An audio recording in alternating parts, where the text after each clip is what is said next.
Wal udhiyatu sunnatun muakkadatun wa yajzi'u fihal jaza'u minad dha'ni. Jadi hewan-hewan yang boleh dikurban itu pertama biri-biri boleh, umurnya 1 tahun penuh masuk 2 tahun. Wasaniyu minal ma'zi. Kemudian kambing umur 2 tahun sempurna masuk 3 tahun. Jadi kalau kambing umur 1 tahun belum cukup untuk kurban umurnya. Wasaniyu minal ibil. Kemudian unta juga 2 tahun umurnya, 2 tahun masuk 3 tahun. Wasaniyu minal bakari. Kemudian sapi atau kerbau itu umurnya juga masuk 3 tahun, 2 tahun sempurna masuk 3 tahun. Wa tujzi'ul badanatu an sab'atin. 1 ekor unta itu boleh disembelih untuk 7 orang. Nah, jadi kalau 1 ekor unta itu cukup untuk 7 orang. Wal bakaratu an sab'atin. Sapi juga seperti itu, karena unta tidak ada di tanah Sumatera, mungkin adanya di Arab, maka sapi juga cukup untuk 7 orang. Jadi seandainya nih kita punya keluarga 7 anggota, suami, istri, anak, ada 5 orang, maka itu cukup memotong 1 ekor sapi, maka cukup 1 orang untuk 7 orang daripada 1 ekor sapi tersebut. Wasyatu an wahidin. Sedangkan kambing, biri-biri, domba itu hanya untuk 1 orang. Untuk yang ngakuinya. Cuman sekali lagi saya jelaskan bahwasanya di dalam kitab dan keterangan para ulama bahwasanya kurban ini bisa dianggap sebagai sunnah kifayah. Jadi kalau memang dak donian, 1 orang dak cukup 1 ekor, dak ada duitnya, 1 orang 1 ekor, maka 1 keluarga 1 ekor. Nah, karena hadisnya tadi sudah dijelaskan dalam hadis tadi bahwa Rasulullah memotong hewan kurban untuk dirinya, untuk keluarganya, dan untuk seluruh umatnya. Nah, jadi boleh sunnah kifayah. Tapi dalam kategori tidak mampu, maksudnya tidak mampu 1 orang 1 ekor dalam setiap anggota keluarga. Tapi kalau mampu lebih baik 1 orang 1 ekor.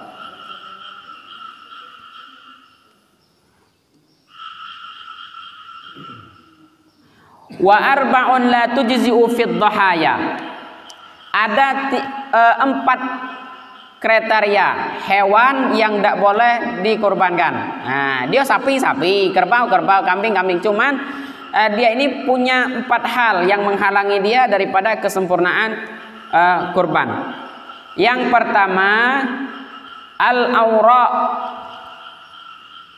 al-aura'ul bayyin aura'uha wal arja. Yang pertama, matanya rusak sebelah. Jadi kalau hewannya itu matanya rusak, cacat matanya, tidak boleh gunakan kurban, ganti hewan lain. Kita kan bisa milih kalau kita beli. Maksudnya sebelah B rusak tidak boleh, apalagi kedua-duanya ya. Sebelah B tidak boleh. Jadi kalau dia matanya rusak, hewan tersebut tidak bisa dikategorikan sebagai hewan untuk kurban.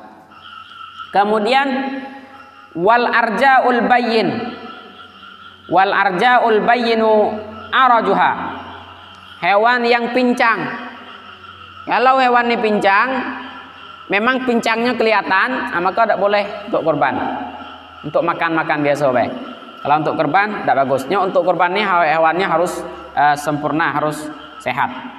Wal maridatul bayyin maraduha. Yang ketiga, hewan kurbannya ini sakit, segala penyakitnya lah, sakit, kurus, terlalu kurus sehingga mau mati, kemudian lemas dan lain sebagainya. Nah, cek di dokter hewan, tahunya penyakitnya. Pokoknya hewan yang berpenyakit tidak boleh digunakan untuk kurban. Kemudian wal ajfa'ul lati dhahaba mukhuha minal hudal. Hewan kurban ini terlalu kurus, jadi dagingnya tidak ada lagi, kurus nian, sehingga disebutkan sampai tulang sumsumnya itu hilang, tidak ada lagi. Memanglah kurus nian. Kalau lah kurus kayak itu tidak boleh dah. Tapi kalau kurus-kurus kayak badan aku nih, masih cukup lah dagingnya. Nah, kalau lah kurus nian itu tidak sah lagi ya. Tapi kalau kurus-kurus kayak orang diet tuh tidak apa-apa lah. Nah, maka hewan yang seperti ini tidak boleh dikorbankan. Maka kita harus pilih dulu hewannya. Kalau mau korban, pilih hewan korban yang sehat, yang tidak buta, yang tidak pincang, yang tidak ada penyakit. Kemudian wa yujzi'ul hissiyyu wal maksurul qarni. Kalau hewan itu dia rusaknya cuma dikit, tanduknya terkupil dikit, itu tidak masalah lah. Kalau ada tanduknya agak apa dikit, tidak masalah.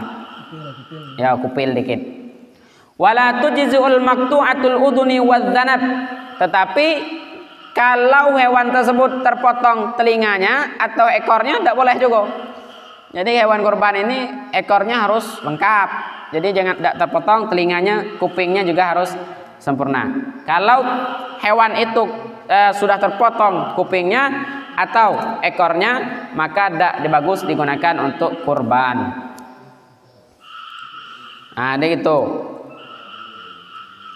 Kemudian disunnahkan bagi setiap orang yang berkorban menyembelih hewan kurbannya masing-masing. Jadi kalau kurban, sembelihlah hewan kurban kita masing-masing. Nah, tapi dengan teori yang sudah tahu teorinya, kemudian nyalinya ada. Nah, memang dia berani. Kadang-kadang nih ada orang yang bisa teorinya tahu tapi tidak berani. Nah, saya dulu pernah disuruh nyembelih hewan kurban tahun yang lalu. Alhamdulillah tidak jadi. Aku gak gemetar juga rasanya sebelum nyembelih. Tidak tega aku nengoknya itu. Guru pucam itu juga banyak guru-guru saya yang memang beliau tahu teori tapi tidak berani untuk, tidak tega nengoknya mutus urat itu. Kalau orang kurban kan ada 2 urat yang harus putus. Yang pertama urat makan, yang kedua urat nafas. Ada juga orang kurban itu Pak, pas gisotnya itu yang terputus cuma urat makan, urat nafasnya tidak putus. Akhirnya sudah dibunuh, tegaknya lagi. Apa kawan ini kurban? Nah, harus ahli nih, maka memang jangan sok-sok berani lah ya. Kalau memang sunnahnya ini sunnah bagi orang yang tahu teori, ada nyali gitu loh. Kalau kita tahu teori bunuh, kemudian kita ada keberanian untuk bunuh, disunnahkan bunuh sendiri hewan kurbanmu. Tapi kalau ada nyali, jangan nak coba-coba. Kasih bayang Pak RT. Kasih Pak RT baik.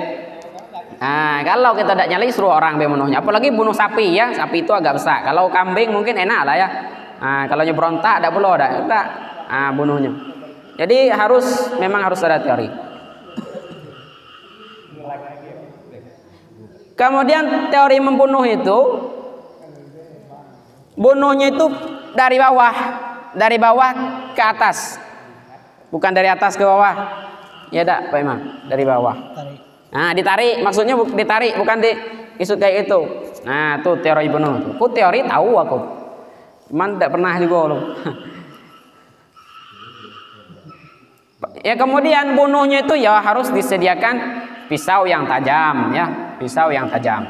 Harus diasah dulu, tajam-tajam, baru. Memang banyak teori membunuh itu ya, ada rasa hewan itu, rasa daging itu pengaruh dengan cara membunuh loh. Tidak Pak Tip? Ada orang yang bunuh kambing tuh Bu, pas nyemunuh baunya tuh luar biasa.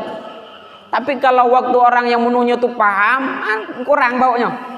Nah, memang pengaruh. Kata orang kayak gitu, pengaruh rasa daging, bau daging, kemudian nikmatnya daging kurban itu, daging hewan yang dibunuh itu pengaruh dengan cara penyembelihannya. Kemudian waktunya sudah jelas dalam hadis tadi, waktunya sebelum salat Id sampai terbenamnya matahari akhir hari tasyrik 11, 12, 13. Nah, pada hari tanggal 13 Zulhijjah itu terbenam matahari, habis waktu kurban. Wa yustahabbu inda dzabhi khamsatu asya. Ketika menyembelih hewan kurban itu sunnah 5. Ada 5 kesunahan. Yang pertama at-tasmiyatu, mengucap bismillahirrahmanirrahim. Kemudian wassalatu ala nabi sallallahu alaihi wasallam. Kemudian salawat, setelah bismillah salawat. Kemudian wa istiqbalul kiblati. Kemudian menghadap kiblat. Wa takbir, kemudian takbir. Bismillah, salawat, menghadap kiblat, takbir. Wa du'a'u bil qabul, dan berdoa supaya dikabulkan. Allahumma taqabbal minni fulan bin fulan. Kayak gitu. Ada doanya. Wala ya'kulul mudahhi syai'an minal udhiyatil mandhurah. Orang yang korbannya korban nazar, artinya korban wajib, tidak boleh makan sedikit pun dari hewan korbannya. Tapi korban wajib, korban nazar, umpamanya saya ini tes PNS, nanti saya nazar kalau saya lulus tahun depan saya korban. Berarti korban itu korban nazar, bukan korban sunnah lagi, korban nazar. Maka kalau korbannya korban nazar, tidak boleh makan daging korban nazar itu. Tapi kalau korbannya korban sunnah macam mana? Wa ya'kulu minal udhiyatil mutawwa'. Kalau korbannya korban sunnah, maka kita dianjurkan untuk mengambil bagian untuk kita. Jadi untuk orang yang berkorban ada bagiannya, untuk fakir miskin ada bagiannya, untuk tamu yang datang ke rumah ada bagiannya. Jadi sistemnya kayak ini, Ibu. Kalau Ibu korban, maka sediakan untuk kita di rumah, kemudian masak sedikit untuk tamu yang datang ke rumah, kemudian daging-daging yang lainnya dibagi untuk fakir miskin. Wala yabi'u minal udhiyati, dan tidak boleh menjual apapun bagian dari hewan kurban, termasuk kulitnya. Jangan dijual. Jangan dijual. Tidak boleh dijual. Macam mana kalau tidak ada yang ngurus, Pak Ustadz, seperti kulitnya? Kalau ada yang ngurus, bisa diinfakkan kepada fakir miskin yang membutuhkan. Pokoknya tidak boleh dijual. Wa yut'imul fuqara wal masakin. Kemudian daging ini diberikan kepada orang fakir dan miskin. Kalau untuk orang kaya cukup untuk orang-orang yang datang ke rumah saja. Khusus daging kurban itu khusus untuk orang yang fakir dan miskin. Dalam Al-Quran juga disebutkan bahwa Allah Subhanahu wa taala menyebutkan inna a'tainakal kautsar fashalli lirabbika wanhar. Kalau kita bersyukur, orang bersyukur itu orang yang mau menyembelih karena Allah taala. Kalau ada rezeki, jangan lupa untuk menyembelih, karena setiap helai rambut, setiap helai bulu hewan kurban itu adalah kebaikan untuk orang yang berkurban. Karena at-taqarrub ilallah, kurban ini adalah ibadah yang namanya pun sudah jelas bahwa ibadah itu membuat kita semakin dekat kepada Allah Subhanahu wa taala. Wallahu taala a'lam bis-shawab.